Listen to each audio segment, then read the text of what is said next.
La situazione è una situazione di preoccupazione. Abbiamo 3 province che hanno una curva, diciamo, di crescita che si vede impostata, ve le faccio vedere, e del resto anche quella regionale. Mostra i grafici di giornata Zaia nel primo giorno di arancione per il Veneto, curve che continuano a parlare di una risalita soprattutto nelle province di Treviso, Padova e Verona. Se da un lato il governatore assicura che per il momento non ci saranno ulteriori restrizioni, legge ordinanze regionali oltre al DPCM, dall'altro già si è adottato un nuovo piano di sanità pubblica con risvolti molto concreti. Noi abbiamo l'obbligo di pensare ancora ai Covid Hospital, abbiamo l'obbligo di pensare ancora a un piano, qualora ci fosse la necessità, di ridurre, diciamo, alcune attività ospedaliere per lasciare spazio ovviamente nuovamente ai team di cura che si concentreranno nelle malattie infettive, nelle pneumologie e nelle terapie intensive. Insomma, un quadro epidemiologico che peggiora, ma che sembra finalmente trovare un equilibrio con la campagna di immunizzazione,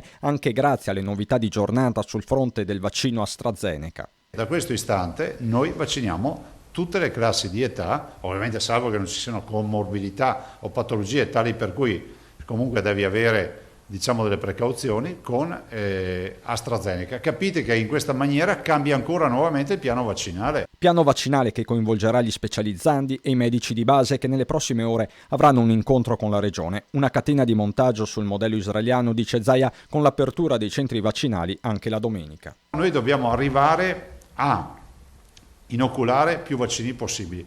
Io direi di veramente l'obiettivo, io capisco l'obiettivo di settembre-ottobre, però se arrivassero vaccini sarebbe meglio vaccinare tutti per l'estate. Questa è la vera sfida.